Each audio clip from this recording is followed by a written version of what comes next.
우리 스가랴서 말씀 함께 봅시다. 스가랴서 3장 6절 7절 우리 두 구절 같이 보겠습니다. 스가랴서 3장 6절 7절 두 구절 우리 함께 읽습니다. 자, 시작.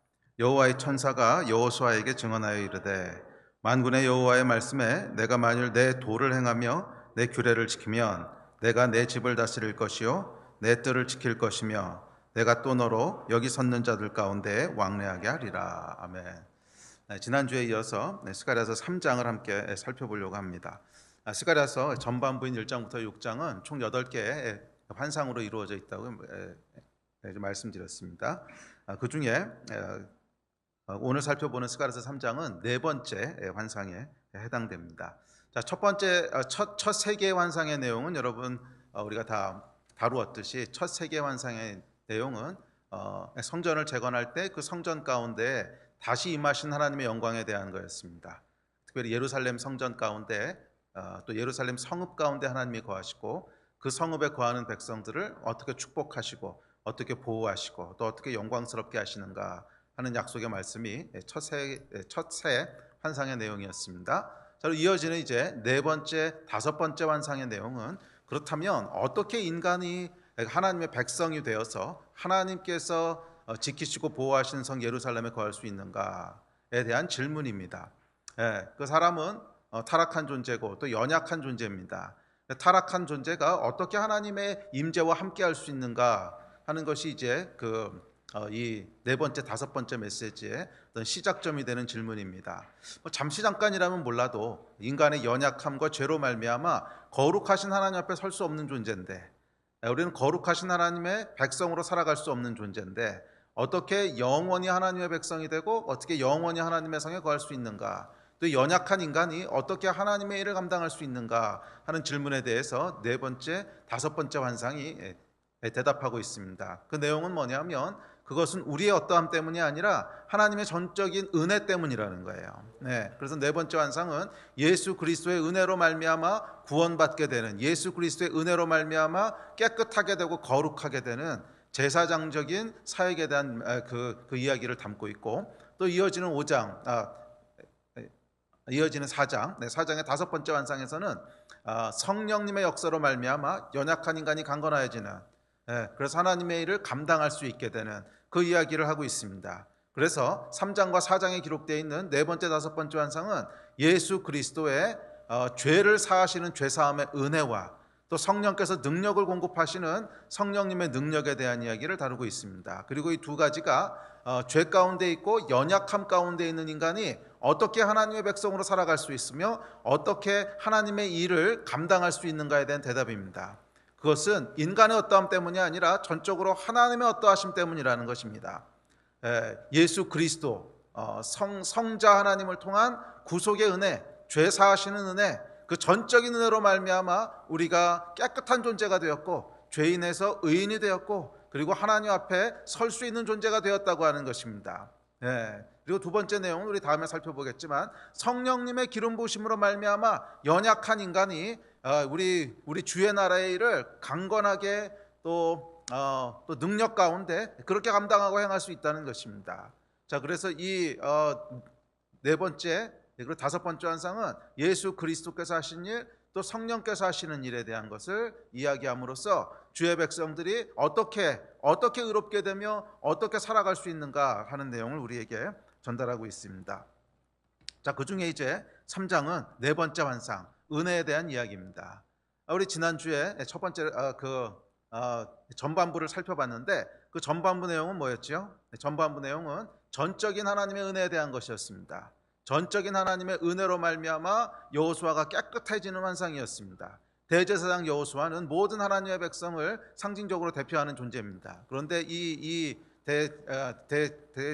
제사장 여호수아가 더러운 옷을 입고 하나님의 법정에 서 있습니다. 그랬더니 사탄이 고소를 하죠. 저 존재는 더러운 존재입니다. 저건 타락한 존재입니다. 하나님의 보좌 앞에 설 수 없는 존재입니다. 고소합니다. 그런데 하나님께서 근데 문제는 뭐냐면 그 얘기가 틀린 얘기가 아니었다는 거죠. 다 맞는 얘기였습니다. 여호수아는 더러운 옷을 입고 서 있었고 그래서 하나님 앞에 서기에 합당하지 않은 존재였습니다. 그런데 그럼에도 불구하고 하나님께서 대제사장 여호수아를 꾸짖으신 것이 아니에요. 네가 왜 더러운 옷을 입고 여기 나타났느냐? 너는 자격이 없다. 그렇게 꾸짖으신 것이 아니라 오히려 사탄을 꾸짖으십니다. 사탄아, 내가 너를 꾸짖노라. 이 소리에 우리가 귀를 기울여야 된다는 거예요. 사탄이 우리를 고소하는 소리에 귀를 기울이면 안 되고, 하나님께서 우리를 보호하시고 또 하나님께서 사탄을 꾸짖는 소리에 우리의 귀를 기울여야 됩니다. 그것은 은혜의 말씀입니다. 은혜의 소리입니다. 그래서 율법에 우리의 귀를 기울이는 순간 우리는 좌절하게 되고 낙심하게 되고 주의 나라에 들어갈 수 있는 힘을 잃어버리게 됩니다. 그러나 은혜를 붙잡을 때, 은혜의 소리에 귀를 기울이게 될 때 우리는 담대하게 하나님 보좌 앞에 나아갈 수 있게 되고, 담대하게 예루살렘 성에 거하며 그 주의 영광과 또 우리를 보호하시는 불성곽이 되시는 여호와 하나님의 은혜를 경험하게 되는 줄 믿습니다. 그래서 우리 지난주에 마지막으로 살펴본 것이 불에 그슬린 나무에 대한 얘기죠. 그래서 그 은혜를 깊게 아는 자, 그 은혜의 무게와 깊이와 크기를 아는 자가 결국 끝까지 하나님의 성 안에 또 보호하심 안에 거할 수 있게 된다는 이야기 살펴봤습니다. 자, 이어지는 이제 6절과 7절을 오늘 살펴보려고 합니다. 자, 6절 7절은 뭐냐면, 자, 그렇다면 이 은혜를 입은 자들은 어떻게 살아가야 되는가? 은혜를 입은 자들이 그래서 은혜로 예루살렘 성에 거하게 되는데, 그래서 은혜로 예루살렘 성에 거하게 된 하나님의 백성들은, 그러니까 하늘로서부터 주어지는 터전에 거하게 되는 주의 백성들은 어떻게 살아야 되는가에 대한 이야기를 이제 주고 있고, 또 그렇게 살아갈 때 주어지는 결과는 무엇인가? 그렇게 살아갈 때 주어지는 약속과 결과는 무엇인가? 그 이야기를 하고 있습니다. 자, 6절 7절 말씀 우리 다시 한번 읽어볼까요? 자, 6절 7절 다시 한번 읽어봅시다. 시작. 여호와의 천사가 여호수아에게 증언하여 이르되, 만군의 여호와의 말씀에 내가 만일 내 도를 행하며 내 규례를 지키면 내가 내 집을 다스릴 것이요 내 뜰을 지킬 것이며 내가 또 너로 여기 섰는 자들 가운데에 왕래하게 하리라. 자, 강권적인 은혜로 말미암아 여호수아가 더러운 옷을 벗고 아름다운 옷을 갈아입게 됩니다. 그리고 정결한 관을 씌워 주십니다. 자, 이렇게 정결케 된 여호수아에게 뭐라고 하나님 말씀하시냐면 세 가지를 명하십니다. 첫째, 두 가지를 명하십니다. 두 가지를 명하시고 세 가지를 약속하시는데, 첫째, 내 도를 행하고, 둘째, 내 규례를 지키라는 거예요. 내 도를 행하고 내 규례를 지키라는 거예요. 그러면 세 가지 약속을 주시는데, 그러면 너희가 내 집을 지킬 것이고 내 뜰을 지킬 것이고 또 여기 섰는 자들 가운데 왕래하게 될 것이다 하는 세 가지 약속을 주십니다. 자, 두 가지 명령은 무엇입니까? 거룩하게 된 자들에게 하나님께서 이것을 하라고 말씀하시는 거예요. 은혜로 거룩하게 된 자들, 은혜로 깨끗한 옷을 입은 자들에게 이것을 행하라고 말씀하시는데, 그것은 내 도를 행하고 내 규례를 지키라는 거예요. 그것이 구원받은 자, 은혜로 깨끗하게 된 자들에게 주신 하나님의 명령입니다. 자, 여기 보면 이제 도하고 규례가 나오는데, 그 우리말 성경을 봤을 때는 도하고 규례라고 하는 것이 이렇게 명확하게 구분이 잘 되지 않습니다. 그냥 그게 그것처럼 보여요. 그렇죠? 도라고 하는 것은 His way, 그러니까 하나님의 길 또는 하나님의 방법이란 뜻인데, 규례도 우리가 지켜야 될 어떤 조항들 이런 거지 않습니까? 그래서 도하고 규례하고가 명확히 구분이 되지 않는데, 히브리어 이제 원어를 보면 조금 차이가 있습니다. 조금 차이가 있는데, 그 도라고 하는 것이 삶에 대한 이야기라면, 규례라고 하는 것은 일에 대한 이야기에 좀 더 가깝습니다. 자, 무슨 얘기냐면, 도라고 하는 것은 우리의 삶의 매일매일의 삶 가운데 있어서 하나님이 정하신 길을 따라가라는 거예요. 그래서 성령의 열매에 대한 이야기를 하잖아요. 그러니까 분노하지 말고 또 선한 마음을 가지고 절제하고 사랑하고 인내하고, 우리의 매일매일의 삶에 있어서, 삶을 살아가는 데 있어서 하나님이 우리를 창조할 때 주셨던 그 질서, 우리를 창조할 때 주셨던 그 디자인대로 그 길을 따라가라는 거예요. 길이라고 하는 게 그거죠. 질서에 대한 얘기지 않습니까? 하나님이 창조해 놓으신 삶의 방식이 있고 삶의 질서가 있는데 그 질서를 따라가라는 거예요. 그래서 도라고 하는 것은 우리의 삶의 자세, 삶의 태도 또는 성품에 조금 더 관련된 얘기라면, 규례라고 하는 것은 그것보다는 조금 더 일, 그러니까 직분과 사명에 조금 더 가까운 그런 내용입니다. 자, 그래서 도라고 하는 것은 뭐냐면 매일매일의 삶 속에서 착하고 정직하게 의를 행하고 사랑하고 배려하는 그런 삶을 살라는 거예요. 성령을 쫓아서 매일매일의 삶 가운데 성령의 열매를 맺으라는 거예요. 성령의 열매는 성경에서 우리가 잘 알고 있습니다. 갈라디아서 5장에 보면 이렇게 얘기하죠. 자, 우리 읽습니다. 시작. 오직 성령의 열매는 사랑과 희락과 화평과 오래 참음과 자비와 양선과 충성과 온유와 절제니 이 같은 것을 금지할 법이 없느니라. 그리스도 예수의 사람들은 육체와 함께 그 정욕과 탐심을 십자가에 못 박았느니라.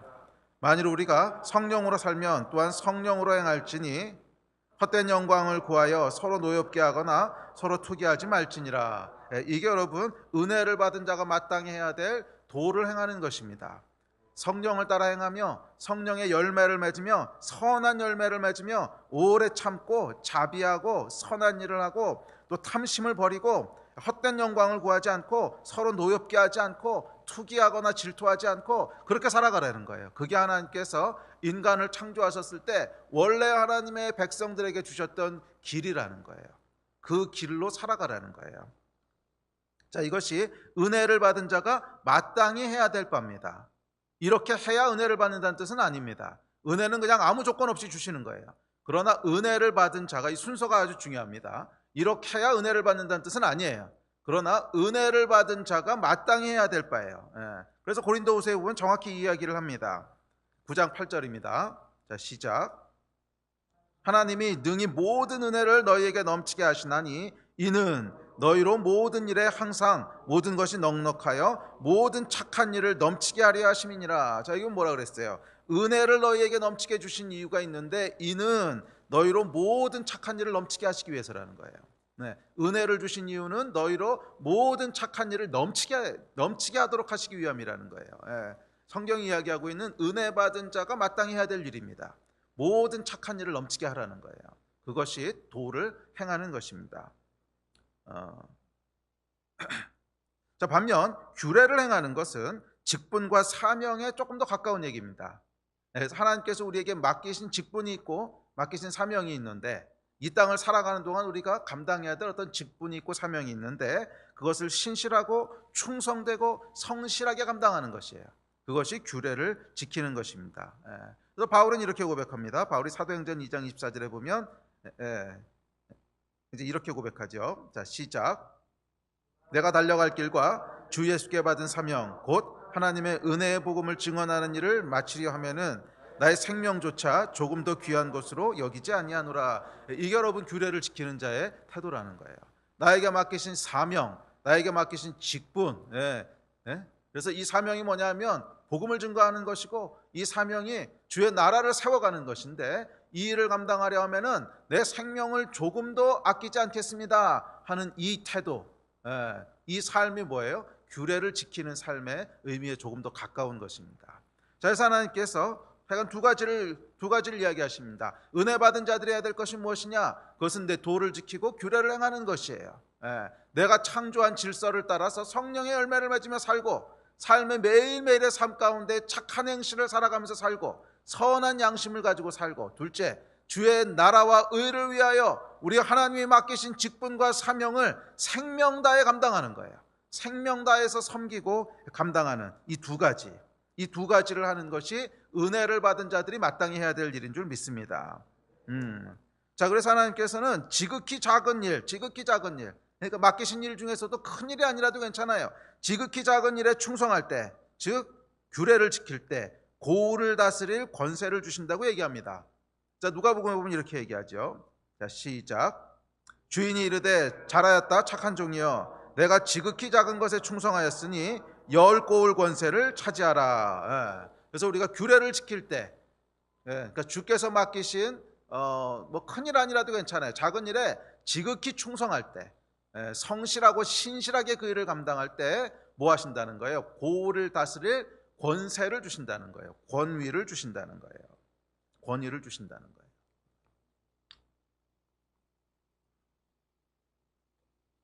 자, 그래서 여기에 영적인 순서가 있습니다. 첫째는 뭐냐면 하나님의 전적인 은혜입니다. 그것은 우리가 주도권을 잡고 하는 게 아니에요. 우리가 이니시에이트 하는 것이 아니고 하나님 사이드에서 먼저 하시는 거예요. 전적인 은혜를 가지고 우리를 구원하십니다. 그럼 두 번째 단계가 뭐예요? 도를 행하고 규례를 지키는 거예요. 그것은 우리의 할 일입니다. 도를 행하고 규례를 지키는 거예요. 자, 이 순서가 중요하다고 했습니다. 도를 행하고 규례를 지키면 하나님이 구원하시는 게 아니에요. 그냥 은혜로 일단 구원하세요. 그리고 도를 행하고 규례를 지켜요. 그러면 그 다음에 뭐가 오는 거예요? 그 다음 주어지는 약속들이 이루어지는 거예요.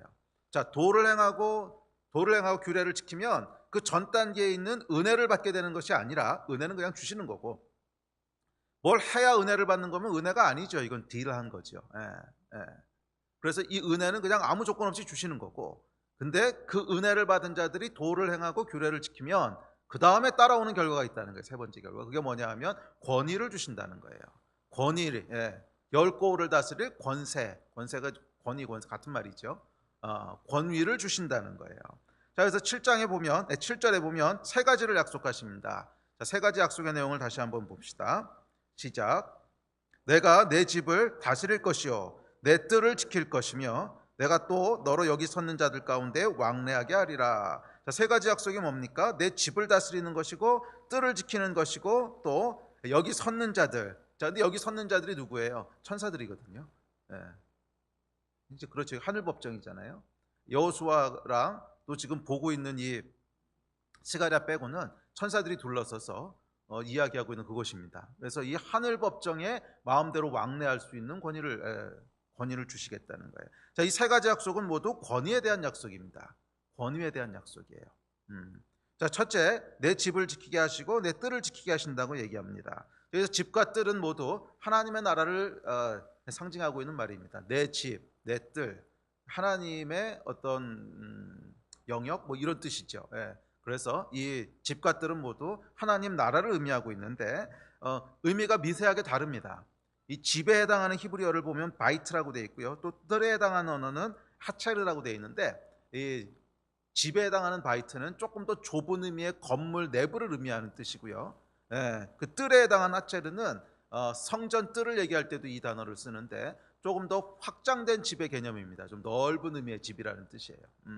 자, 그래서 이 집과 뜰이라는 말을 굳이 구분해서 얘기하자면, 집이라고 하는 것은 좁은 의미의 하나님 나라를 의미한다면, 뜰이라고 하는 것은 조금 더 확장된 넓은 의미의 하나님 나라를 의미한다고 본다면 뭐 적절할 것입니다.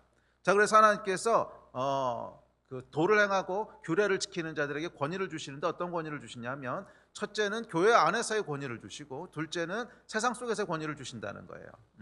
좁은 의미의 하나님 나라는 주의 백성들이 모여있는 공동체, 교회입니다. 그렇죠.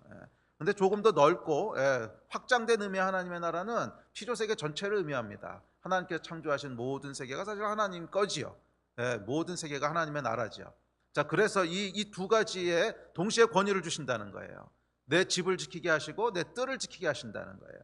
내 집을 지키는 자, 교회 안에서 권위를 가진 자가 되도록 하나님 세워주시고, 또 뿐만 아니라 뜰에서, 세상 속에서도 역시 하나님의 권위를 가지고 하나님 나라를 세워가는 그런 권위를 우리에게 주신다는 것입니다.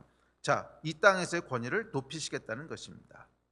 자, 권위에 대해서 우리가 조금 더 깊게 살펴보려고 합니다. 그래서 오늘 결국 이 주제는 권위에 대한 이야기입니다. 권위.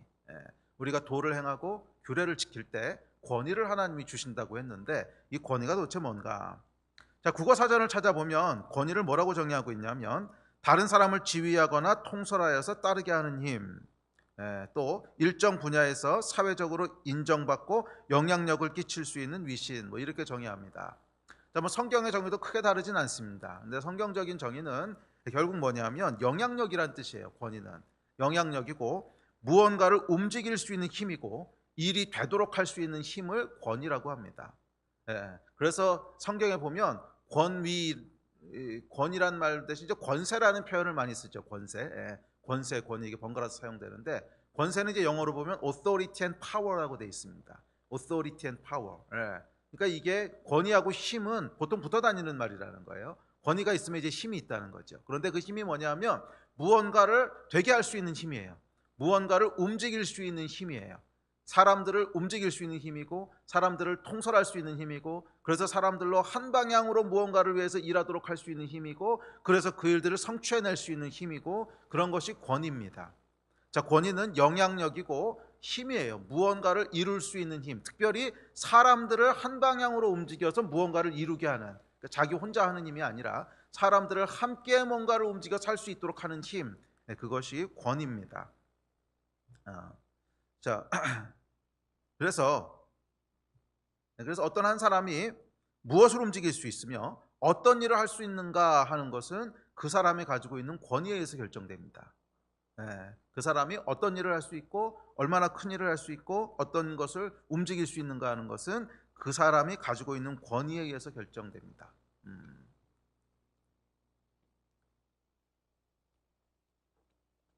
그래서 예를 들어서 재정에 대한 권위가 있는 사람들은요, 돈을 움직일 수 있는 힘이 있습니다. 그래서 그 돈을 움직여서 어떤 일을 되게 할 수 있죠. 그런 식이라는 거죠. 또 영적인 권위가 있는 사람들은 그 영적인 일을 할 수 있도록 사람들을 움직일 수 있습니다. 말씀의 권위를 가지고 사람들을 설득할 수 있고 사람들을 그 방향으로 움직일 수 있습니다. 자, 이렇듯이 권위라고 하는 것은 무엇인가를 할 수 있는 힘이에요.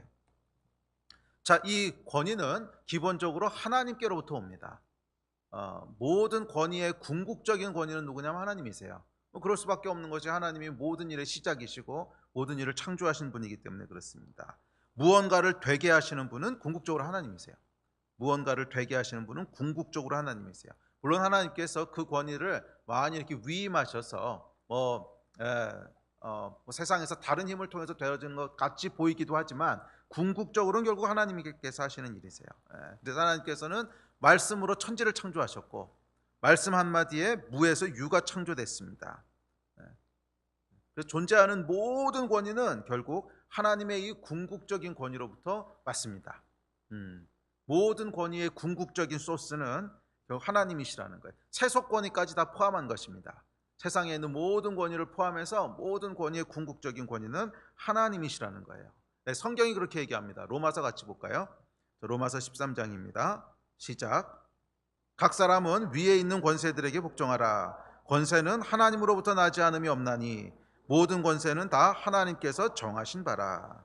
그러므로 권세를 거스르는 자는 하나님의 명을 거스름이니 거스르는 자들은 심판을 자취하리라. 자, 모든 권세, 위에 있는 모든 권위는 다 하나님으로부터 왔다는 거예요. 그것을 인정해야 된다는 거예요. 모든 권위의 근원은 하나님이십니다. 왜냐하면 그분은 창조주이시기 때문에 그래요. 그래서 하나님은 모든 것을 마음대로 하실 수 있는 권리가 있으세요. 모든 것을 마음대로 하실 수 있는 권리가 있으십니다.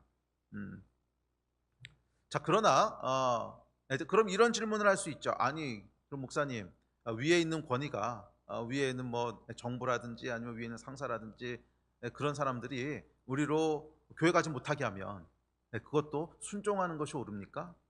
왜냐하면 하나님이 세우셨잖아요.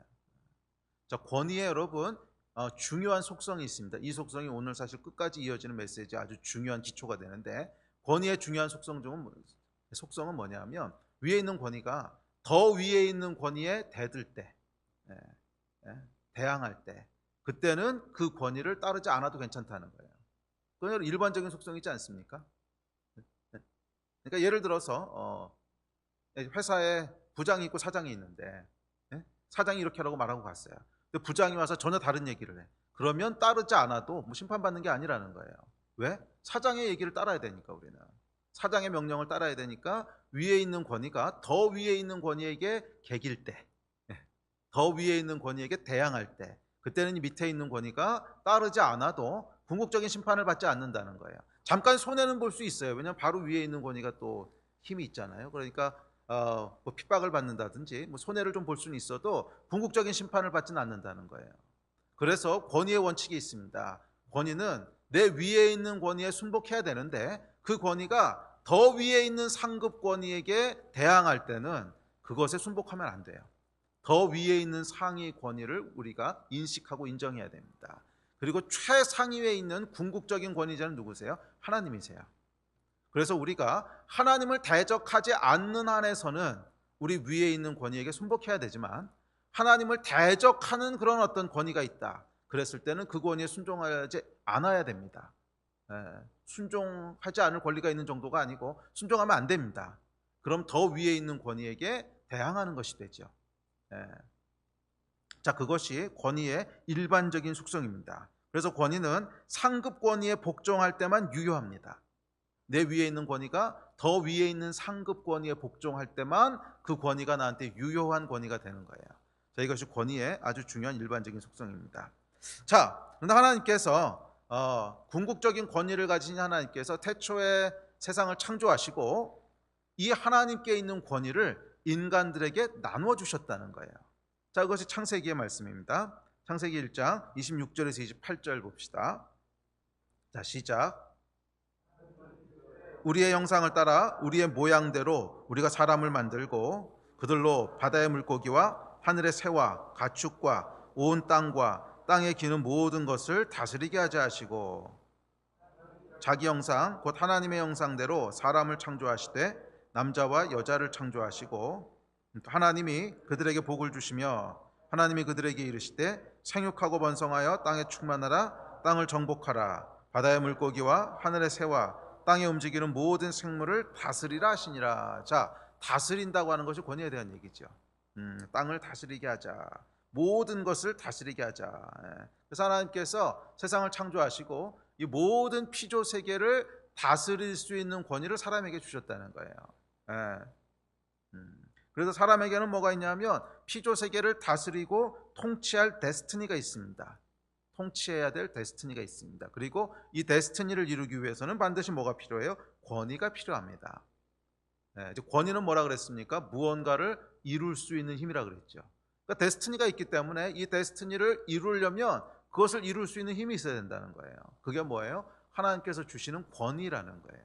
이 권위가 있을 때 비로소 우리는 하나님이 우리 삶을 향해 디자인하신 그 계획을 이룰 수 있고 또 하나님께서 우리에게 맡기신 사명, 이 땅을 통치하고 다스리라고 하는 그 사명을 이룰 수 있는 거예요. 자, 그것이 권위입니다. 자, 그래서 우리에게는 자기 자신의 삶을 통치할 권위부터, 그렇죠, 내가 내 자신의 삶을 통치할 수 있는 권위가 있어야죠. 그러니까 스스로의 삶을 통치할 수 있는 권위부터 가정을 다스릴 수 있는 권위, 일터를 다스릴 수 있는 권위, 재물을 다스릴 수 있는 권위, 사회에 영향력을 미칠 수 있는 권위까지 내 삶과 그것을 둘러싼 환경들을 다스릴 권위가 필요합니다.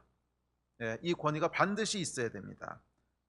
그래서 이 권위가 없는 사람은 어떻게 되냐면 인생을 무언가에 의해서 다른 권위에 의해서 끌려다니게 돼요. 내가 내 삶을 스스로 통치하고 다스리고 매니지할 수 있는 권위가 없는 사람은 다른 권위에 의해서 끌려다닐 수밖에 없어요. 다른 권위에 의해서 끌려다니게 됩니다. 그리고 그 결과 자신이 원하지 않는 삶, 하나님께서 내 인생에 디자인하지 않으신 삶, 그런 삶을 살게 되고 그 결과 인생을 허비합니다. 또 인생을 허비하게 되는 결과 허무하고 실패하고 낙심하는 가운데 고통받게 되는 거예요. 권위가 없을 때 일어나는 일이에요. 권위가 없으면 여러분 기억하십시오. 우리에게 주신 하나님의 데스티니를 살아갈 수 없다는 거예요. 반드시 권위가 필요하다는 거예요. 내 삶을 다스릴 권위, 가정을 다스릴 권위, 일터를 다스릴 권위, 사회를 다스릴 권위, 하여간 내 삶과 내 삶을 둘러싼 이 환경들을 내가 통치하고 다스린. 근데 통치한다는 얘기가 이제 그 세상에서 이런 강압적으로 잘못된 권위들을 보고 자라면 약간 부정적으로 느껴질 수 있는데 그런 강압적인 통치가 아닙니다. 하나님의 통치 방식은 굉장히 인격적이고 사랑과 공의에 기초한 통치예요.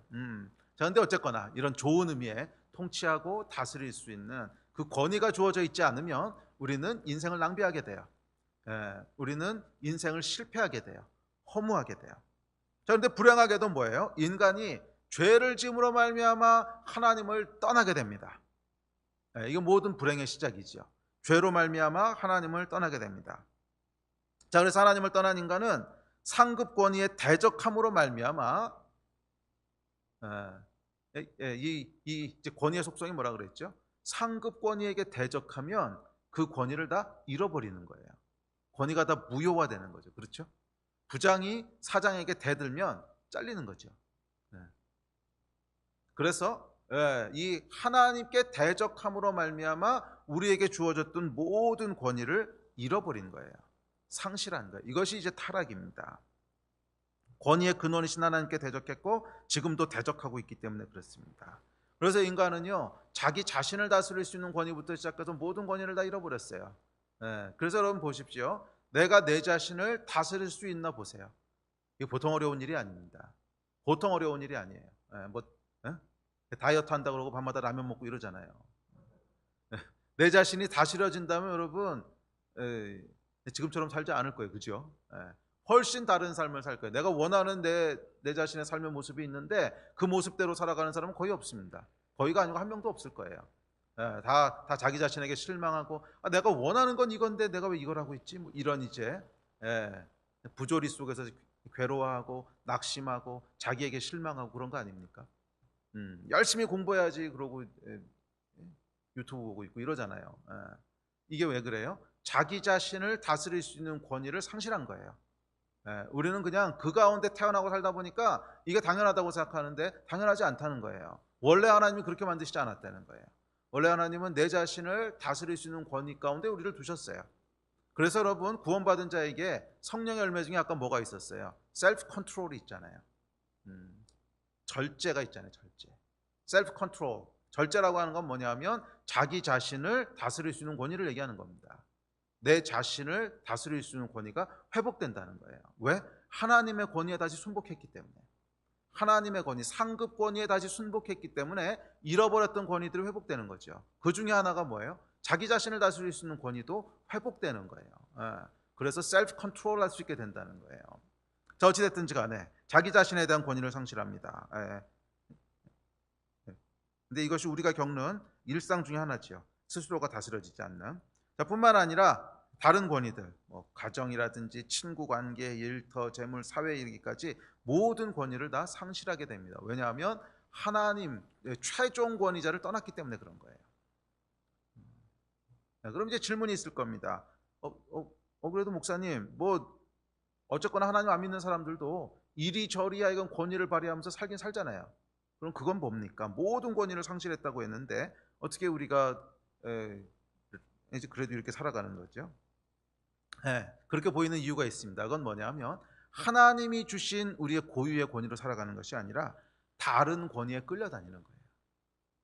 다른 권위에 끌려다니는 거예요. 자, 성경은 이것을 이렇게 표현합니다. 우리 성경 봅시다. 에베소서입니다. 시작. 그는 허물과 죄로 죽었던 너희를 살리셨도다. 그때 너희는 그 가운데서 행하여 이 세상 풍조를 따르고 공중의 권세 잡은 자를 따랐으니 곧 지금 불순종의 아들들 가운데서 역사하는 영이라. 자, 여기 보면 너희가 죽었다는 거예요. 죄로 말미암아 죽었다는 거. 죽었다는 건 뭐냐면 우리 안에 그 주체적이고 내재적으로 살아갈 수 있는 힘은 다 없어졌다는 거예요. 하나님이 주신 권위는 우리 안에 있는 주체적인 권위를 가지고 내가 원하는 거 물론 하나님의 권위 아래서 원하는 거죠. 원하는 것을 내가 뜻하는 대로 살아갈 수 있는 권위가 있었는데 그 힘이 있었는데 다 죽었다는 거예요. 그래서 지금은 어떻다는 거예요? 허물과 죄로 죽었기 때문에 그때 너희는 어떻냐면 세상 풍조를 따르고 공중의 권세 잡은 자를 따르고 그렇게 해서 살았다는 거예요. 그러니까 너희가 생명을 가지고 주체적으로 살아간 게 아니라 그냥 죽었는데 우리 안에 주신 하나님의 권위는 다 잃어버리고 상실했는데 마치 허수아비처럼 마치 이렇게 조작되는 인형처럼 세상 풍조에 의해서 공중 권세 잡은 자에 의해서 그것에 끌려다니면서 살았다는 거예요. 그것이 성경이 선포하고 있는 권위를 상실한 인간의 모습이에요. 우리가 원해서 그렇게 하는 게 아니라는 거예요. 세상 풍조가 그렇게 끌고 가니까 그렇게 하는 거고 우리가 진짜 그렇게 해야 되거나 하고 싶어서 하는 것이 아니라는 거예요. 공중의 권세 잡은 자가 끌고 가니까 그렇게 한다는 거예요. 그래서 여러분 보십시오. 뭐 예를 들어서 돈을 많이 벌려고 그래요. 대부분의 사람들이 돈 버는 게 인생의 목적 중에 하나죠. 돈을 많이 벌려고 그래요. 왜 돈을 많이 벌려고 합니까? 세상 풍조가 그렇게 얘기하는 거예요. 돈을 많이 버는 게 좋은 거야. 돈을 많이 버는 게 권위를 갖는 거야. 세상 풍조가 정해놓은, 하나님께서 그렇게 정하신 적 없어요. 한 번도 하나님께서는 돈이 있으면 권위를 가질 거라고 말씀하신 적 없어요. 그런데 세상 풍조가 그렇게 정해놓은 거예요. 세상 풍조, 세상 문화 또는 세상 질서, 세상 가치관이 하나님과 상관없이 세상 풍조를 만들었어요. 만든 게 누구예요? 공중의 권세 잡은 자가 만들었다는 거예요. 그 질서와 풍조를. 그리고 그것에 그냥 끌려다니면서 사는 거예요. 끌려다니면서. 왜 그렇게 해야 되는지도 깊게 생각 안 해봐. 그냥 사람들이 다 그렇게 하니까 그렇게 하는 거예요. 그렇게 안 하면 큰일 날 것 같은 위협을 느끼는 거예요.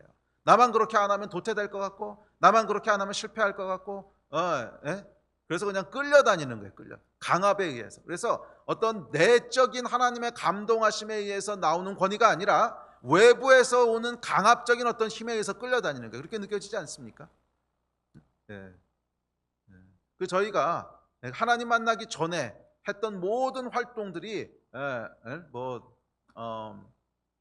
돈을 벌려고 하고 일하고 또 공부하고 했던 모든 활동들이 결국 어디서부터 나왔나 곰곰이 생각해 보세요. 세상 풍조로부터 나온 거 아닙니까? 세상 풍조로부터 나온 거 아니에요. 극단적으로 이렇게 가르진 마십시오. 그건 조금 더 설명이 필요한 부분이긴 한데, 예를 들어서 학교 왜 다녔어요? 유치원은 왜 나왔어요? 세상 풍조잖아요. 저기 아프리카에 가면요, 아무도 유치원 안 가거든요. 왜? 거기 풍조가 그러니까. 거기는 아무도 유치원 안 가는 문화야. 없어, 그런 게 아예. 그럼 아무도 안 가거든요. 안 가도 아무도 거기서 부담감 느끼지 않습니다. 그런데 왜 여기서 태어난 우리는 꼭 유치원을 가야 되고, 여기서 태어난 우리는 왜 꼭 초등학교, 중학교, 고등학교라고 이름 붙여진 학교를 가야 되는가? 초등학교, 중학교, 고등학교라고 안 부르고 그냥 그 학교, 그래서 한 12년 한꺼번에 공부하면 안 되나? 또 커리큘럼은 왜 1학년은 1학년 과정을, 2학년은 2학년 과정을 반드시 그렇게 해야 되는가? 곰곰이 생각해 보세요. 사실 근거는 없어요. 그냥 세상 풍조가 그런 거예요. 다 같이 그렇게 하니까 모든 사람이 그렇게 하니까 나도 그렇게 해야 되는 거예요. 세상 풍조에 끌려간 거죠. 내가 주체적으로 결정한 거 아니에요. 내가 주체적으로 결정한 게 아니라 세상 풍조에 의해서 끌려간 거예요. 일하는 것도 그렇고 돈 버는 것도 그렇고 결국 태어나서부터 죽을 때까지 우리가 뭘 하냐면 세상 풍조에 끌려다니면서 사는 거예요. 그래서 마지막에 죽을 때 되면 내가 뭐 했지? 참 인생이 허무하네. 내가 뭘 한 건지도 모르겠고 무엇을 이룬 건지도 모르겠고 이제 그러고 끝나는 거죠. 왜? 주체적으로 행한 게 아니라는 거예요. 그냥 풍조에 끌려다닌 거지. 이게 여러분 하나님을 떠난 인간의 비극이에요. 원래 하나님은 그렇게 만드시지 않으셨어요. 세상 풍조에 끌려다니는 것이 아니라 내 안에 주신 하나님의 감동에 의해서, 성령의 인도하심에 의해서, 나를 창조하신 분의 목적에 의해서 나에게 주신 권위를 가지고 주체적으로 영향력을 미치고 주체적으로 매니지하면서 살도록 그렇게 만드셨다는 거예요. 그게 하나님의 원래 창조하신 목적이에요. 방식이에요. 그런데 이 권위를 다 잃어버린 인간은 결국 끌려다니는 인생이 됐어요. 끌려다니는 인생, 압박에 의해서 끌려다니는 인생, 세상 풍조에 의해서. 돈이 많으면 왜 세상에서 권위를 갖게 되는가? 공중권세 잡은 자가 그렇게 정한 거예요. 사실 여러분 진짜 권위는 돈에서 나오는 것이 아니고 하나님에서부터 나와요. 진짜 권위는 돈에서부터 나오는 게 아니고 사랑에서부터 나옵니다. 진짜 권위는 힘이 아니고 겸손입니다. 진짜 권위는 교만이 아니고 겸손입니다. 진짜 권위는 겉모술수가 아니라 정직한 거예요. 진짜 권위는 칼이 아니라 십자가예요. 진짜 권위는 칼이 아니라 십자가예요. 그런데 이 하나님을 떠난 인간은 세상 풍조와 공중권세 잡은 자가 만들어 놓은 유사 권위에 의해서 자기의 의지와는 상관없이 끌려다니는 인생이 되었습니다. 자기에게 주신 고유의 권위는 다 상실하고, 이것이 여러분 하나님을 떠난 인간의 현실입니다. 자, 그런데 하나님께서 은혜로 우리를 당신 백성을 삼으십니다. 죄로 말미암아 모든 신분을 다 상실하고 더러운 옷을 입게 되고 그 하나님 앞에 설 수 없는 존재가 되고, 그렇게 되었을 뿐만이 아니라 최종 권위자이신 하나님께 대항함으로 말미암아, 불순종함으로 말미암아, 반역함으로 말미암아 권위를 다 상실해버린 더러운 옷을 입고 있는 대제사장 여호수아와 같은 그런 우리를 하나님께서 은혜로 다시 당신의 백성을 삼으세요. 은혜로 다시 부르셔서 당신 백성을 삼으십니다. 이 신분의 변화는 은혜입니다. 자, 그러면 그러고 나서 하나님이 무슨 일을 하실 것 같으세요? 은혜로 구원하시고 나면 그 다음에 무슨 일을 하실 것 같으세요? 당연히 그 다음에 따라오는 일이 있습니다. 권위를 다시 회복시키시는 거죠. 그것이 원래 하나님이 창조하시고 바로 하셨던 일이야. 우리를 창조하시고 바로 권위를 주셨잖아요. 땅의 모든 것들을 다스릴 수 있는 권위를 주셨죠. 그래서 하나님께서 우리를 구원하시고 나서, 이게 재창조죠. 잃어버렸던 우리를 구원하시고 나서 다시 하시는 일이 있습니다. 무슨 일일까요? 권위를 다시 회복시키는 일입니다. 다시 권위를 회복시키는 참 권위. 그러니까 잃어버렸던 참 권위를 다시 회복시키는 일입니다. 그래서 하나님이 뭐라고 약속하시냐면, 너희가 도를 행하고 규례를 지키면, 이 얘기가 뭐겠어요? 하나님의 권위 아래로 다시 돌아오면 이 뜻이지요.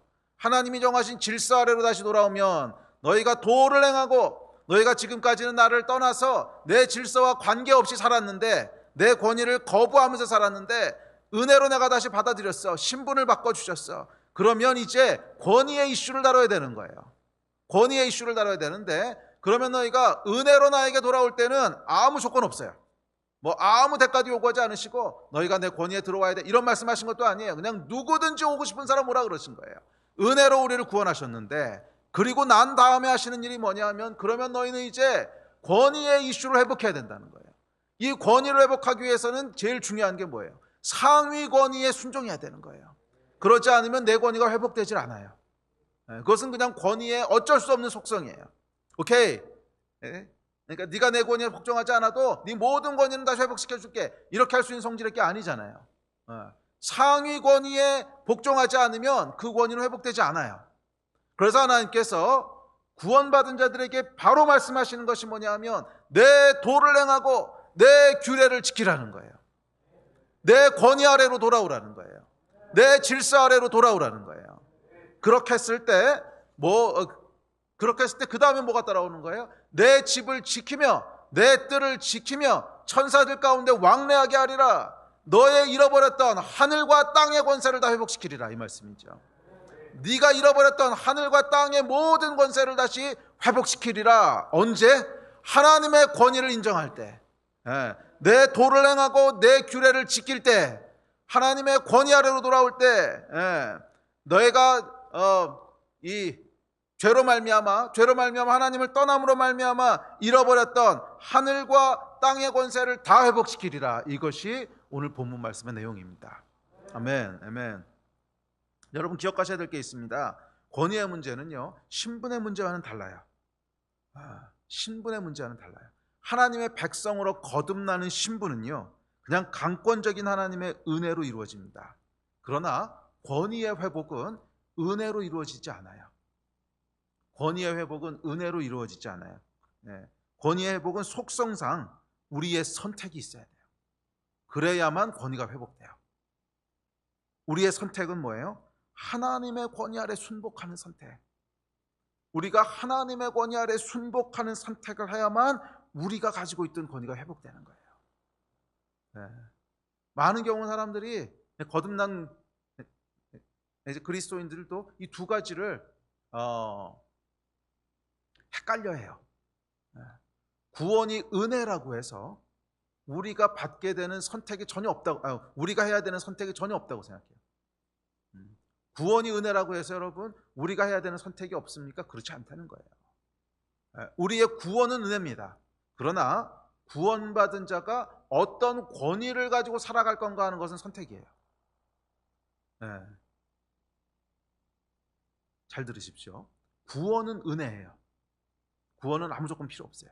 그러나 구원받은 자가 어떤 권위를 가지고 살아갈 건가? 자, 권위를 가지고 살아갔다는 건 뭐예요? 우리가 구체적으로 어떤 인생을 살 건가 이 말이에요. 구체적으로 어떤 일을 행하고 어떤 일을 행할 수 있는 능력을 가지고 어떤 영향력을 미치고 내 스스로의 삶을 어떻게 매니지할 거고 내가 어떤 삶을 살아가야 될 건가라고 하는 것은 은혜가 아니라 선택이라는 거예요. 내 도를 행하고 내 규례를 지키라 명령에 순복하는 이 선택한 것만큼 권위를 가지게 되는 거예요. 이 선택만큼 권위를 갖게 되는 거예요. 도를 행하고 규례를 지키는, 하나님의 법에 순복하고 하나님의 권위에 순종하는. 그래서 여러분 여기 아주 중요한 영적인 원리가 있습니다. 그 원리는 하나님의 도를 행하고 그분의 말씀을 따르는 만큼 그것에 비례해서 권위가 주어진다는 거예요. 도를 행하고 규례를 지키는 만큼 비례해서 권위가 주어진다는 거예요. 자, 이제 그러면 여러분 누가 교회 안에서 권위를 가지게 됩니까? 하나님의 말씀대로 살고 그분의 직분에 충성된 사람, 그 사람이 교회 안에서 권위를 가지는 거예요. 누가 세상에서 하나님 나라에 영향력을 미치게 됩니까? 하나님의 길을 따르고 또 주님께서 주신 직분과 사명에 성실하고 충성된 사람, 그 사람이 이 세상에서 하나님의 영향력을 미치고 세상 속에서 하나님이 계획하신 삶을 사는 거예요. 그래서 여러분 이 성경 누가복음에 보면 19장에 열무나 비유가 나옵니다. 주인이 종들을 불러놓고 열무나를 주면서, 그러니까 이거 가지고 장사해라 그러고 떠나는 비유가 나오죠. 그래서 종 10명을 불러놓고 한 사람당 한 문화씩 나눠줍니다. 자, 그런데 이제 그러고 나서 돌아와서 어떻게 합니까? 그 열무나를 가지고 얼마나 이익을 남겼나 봅니다. 그래서 한 종이 와서 보소서, 내가 한 문화를 가지고 10문화를 남겼습니다. 그랬더니 잘하였도다 착하고 충성된 종아. 칭찬하는 내용이 뭐예요? 착하고 충성된 종아. 착하다고 하는 게 뭐예요? 도를 행하고. 충성되다는 게 뭐예요? 규례를 지키는 거잖아요. 착하고 충성된 종아. 도를 행하고 규례를 지킨 종아. 칭찬의 내용이 이윤을 많이 남겼구나, 이 내용이 아니에요. 착하고 충성된 종아. 도를 행하고 규례를 지킨 종아. 착하다고 하는 건 아까도 얘기했지만 도를 행하는 영역에 가깝고, 충성되다고 하는 건 직분을 감당하는 것에 가깝죠. 착하고 충성된 종아. 10고을 다스릴 권세를 주노라. 그래서 10고을을 다스릴 권위를 주십니다. 또 그 다음 종이 나와서 보소서, 한 문화를 가지고 5문화를 남겼나이다. 그랬더니 역시 착하고 충성된 종아. 그러면서 이제 5고을 다스릴 권세를 이제 주시고, 아무것도 안 한 종이 있었어요. 그 종은 심판하시죠. 자, 이 비유를 보면 이 문화라고 하는 게 여러분 아주 작은 돈입니다. 달란트의 약 60분의 1이에요. 굉장히 작은 돈이죠. 자, 그 이야기가 뭡니까? 이 주인께서 보시는 기준이 있다는 거예요. 그것은 결과의 크고 작음이 아니라는 거예요. 어차피 가지고 와야 한 문화예요, 한 문화. 아주 작은 돈이 얼마 되지도 않는 돈이에요. 주인이 그 돈 없어가지고서 시킨 게 아니라는 거예요. 한 달란트, 2달란트 할 때는 그래도 얼마 되는 돈이었는데, 이거는 뭐예요? 그냥 아주 작은 돈이라는 거예요. 아주 작은 돈. 충성됨을 보는 거죠. 착하고 충성됨을 보는. 내 도를 행하고 규례를 지켰는가, 그거 보시겠다는 거예요. 착하고 충성되게, 신실하게 정말 하나님의 길을 따랐는가, 그거 보시겠다는 거예요. 기억하십시오, 여러분. 구원, 신분의 변화는 강권적 은혜로 주어집니다. 그러나 권위는요, 우리가 얼마나 착하고 충성됐는가, 즉 도를 행하고 규례를 지켰는가, 거기에 따라서 다르게 주어진다는 거예요. 10고을 권위가 주어진 사람도 있고 5고을 권위가 주어진 사람도 있고 아무 권위도 안 주어진 사람이 있다는 거예요. 권위는 차등으로 주어진다는 거예요.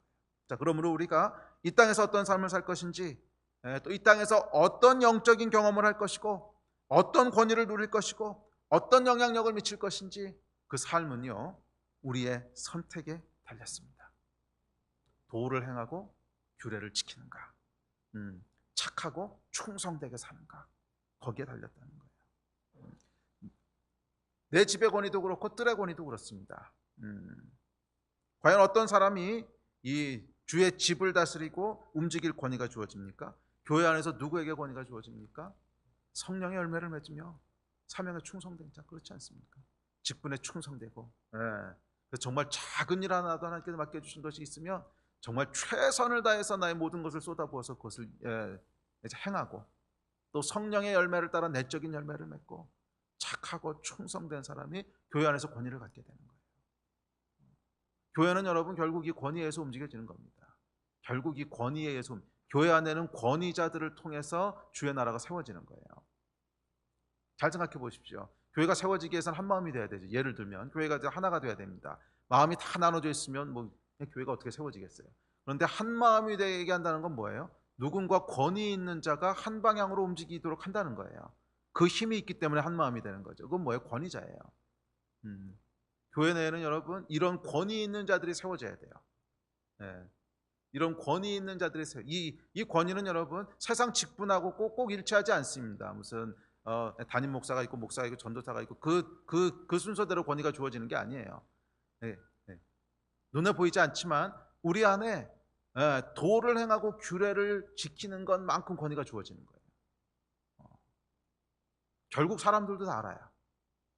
처음엔 잘 모를 수 있어요.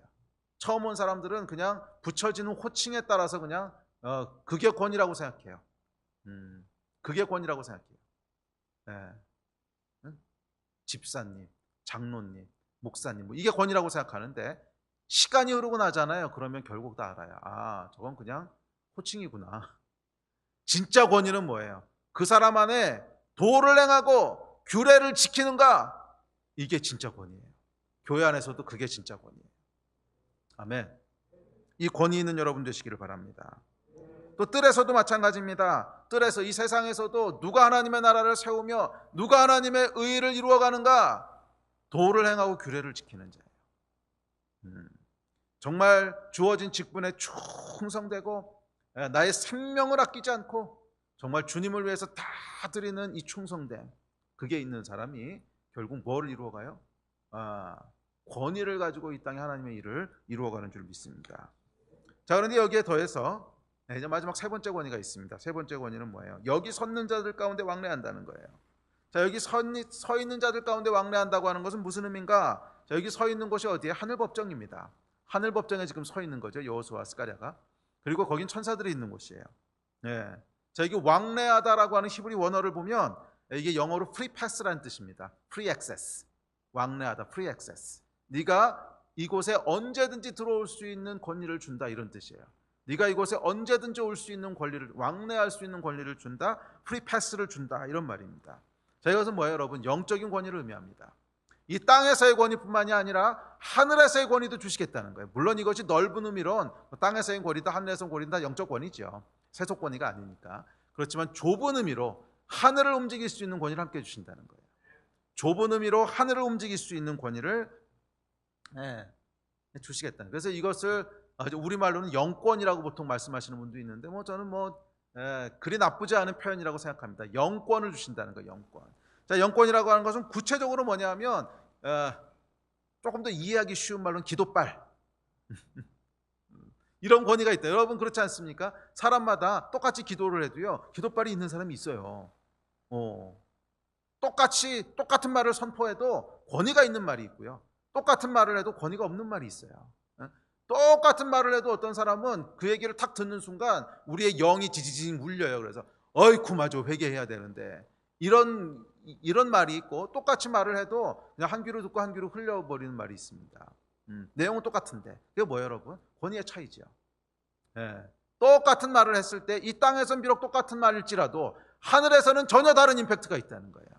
하늘의 보좌에서는 전혀 다른 임팩트가 있다는 거예요. 말을 선포하는 순간 하늘에서 하나님이 그것을 지지하시는 사람이 있고, 그 말을 선포해도 하늘이 잘 움직이지 않는 사람이 있고, 이 권위가 다르다는 거예요.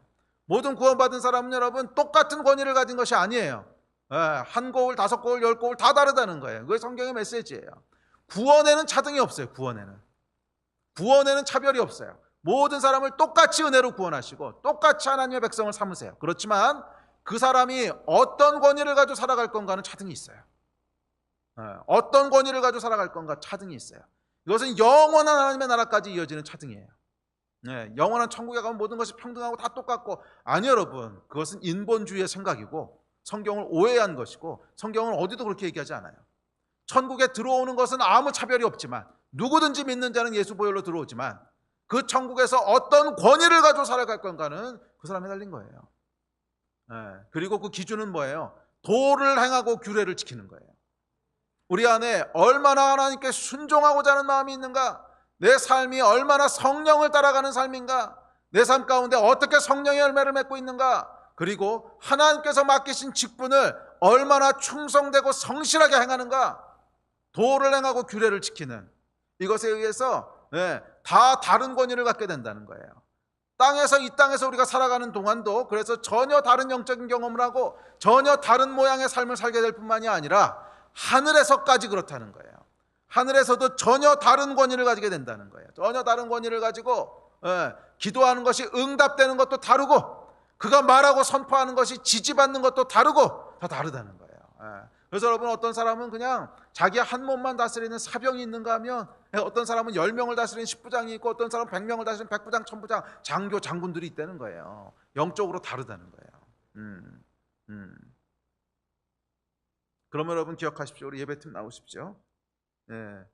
영적인 권위가 있는 자가 되십시오. 자, 그런데 이 권위가 여러분 언제 주어진다고요? 기도를 많이 할 때? 물론 기도 많이 하는 거 중요합니다. 그러나 오늘 본문에 보시면 그것보다 훨씬 더 중요한 권위의 소스가 있어요. 영적 권위의 소스는 뭐냐면 도를 행하고 규례를 지키는 거예요. 물론 기도하지 않으면 영적 권위 주어지지 않습니다. 그러나 도를 행하지 않고 규례를 지키지 않는데 기도만 많이 한다고 해서 권위가 주어진다? 천만에요. 천만에요. 하늘로부터 권위가 주어지는 게 아니에요. 그건 공중의 권세 잡은 자가 권위를 줄진 몰라도 도를 행하지 않고 불순종하고 규례를 지키지 않고 전혀 하나님이 주신 일에 별로 그렇게 열심이 없는데, 아니 뭐 모양은 열심히 있을 수 있었는데 하나님을 위한 열심이 아니라 자기를 드러내고 자기를 나타내기 위한 열심이죠. 그렇게 살아가는데 그냥 기도만 많이 한다고 권위가 부어진다? 천만에요. 천만에요. 그렇지 않습니다. 권위가 부어지는 그 길은 명확합니다. 도를 행하고 규례를 지키라는 거예요. 도를 행하고 규례를 지키라는 거예요. 그래서 하나님의 말씀에 순종하고 겸손하고 정직한 길을 따를 때, 그리고 하나님께서 주신 사명에 생명을 다해서 감당할 때, 그때 여러분 하늘로부터 권위가 임하는 줄 믿습니다. 왜냐하면 권위의 속성상 우리의 권위는요 상급 권위에 순종하는 만큼 주어지는 거예요. 상급 권위에 순종하지 않는데 내 권위가 아래로 흘러갈 수는 없어요. 권위는 여러분 위의 권위에 순복하는 만큼 권위를 가지게 되는 거예요. 그러면 여러분 2021년은 새로운 권위가 부어진 해가 되기를 축복합니다. 이전과는 다른 권위를 갖게 된 해가 되기를 예수 이름으로 축복합니다. 모든 것이 재편되는 이때에 저와 여러분의 권위도 재편되기를 축복합니다. 이전 수준의 권위가 아니라 이전과 비교할 수 없는 수준의 권위를 가지게 되시기를 축복합니다. 새로운 권위가 부어진 해가 되기를 축복합니다. 그저 은혜로 구원받는 것에 만족하는 것이 아니라 권위를 사모하는 해가 되시기를 축복합니다. 교회 안에서도 더 높은 권위를 가지게 되는 해가 되시기를 축복하고, 세상에서도 더 높은 권위를 가지게 되는 해가 되기를 축복하고, 그리고 무엇보다도 하나님의 법정에서 더 큰 권위를 가진 해가 되시기를 주의 이름으로 축복합니다. 하늘 법정에서 이전과는 다른 차원의 권위를 누리시는 자들이 되십시오. 하늘 법정에서 이전과는 다른 차원의 지지를 받는 자들이 되시기를 주의 이름으로 축복합니다. 그래서 여러분들이 기도할 때 하늘이 움직이고 말씀으로 선포할 때 하늘이 지지하고, 그래서 이 땅 가운데 하늘의 일들을 풀어놓는 하늘의 권위를 가진 자들이 다 되십시오. 2021년이 이전과는 다른 차원의 권위를 가지게 되는, 그리고 그 권위를 가지고 살아가게 되는 이런 복된 한 해가 되기를 주의 이름으로 축복하고 기원합니다. 아멘. 우리 기도합시다. 우리 자리에서 일어나실 수 있는 분들은 일어나시고요, 또 우리 집에서 예배하시는 분들은 뭐 자리에 앉아서 하시든 무릎을 꿇으시든 하여간 우리 기도하며 주님 앞에 나아갑시다. 예, 하나님, 새해가 시작됐습니다. 새로운 권위가 부어진 해가 되기를 간절히 갈망합니다. 우리에게 은혜를 주셔서 은혜로 구원하시고 은혜로 깨끗게 하신 것을 감사합니다. 그러나 여러분, 그 은혜에 만족하지 마시고 주님 앞에 권위를 구하십시오. 주님, 권위를 가진 자가 되기를 소원합니다. 우리가 도를 행하고 규례를 지키겠습니다. 바울이 고백했던 것처럼 나의 달려갈 길을 다 달려가고 주께서 맡기신 사명을 감당하려 하면은 나의 생명을 조금도 아끼지 않겠습니다. 이 한 해가 되기를 소원합니다. 주여, 하늘로부터 권위가 부어지는 도와 규례를 행하는 한 해가 되게 하여 주십시오. 그렇게 행하기를 결단하고 선택합니다. 우리 이 마음 가지고 함께 좀 기도하시면서 주 앞에 나갑시다. 기도하시겠습니다. 주여,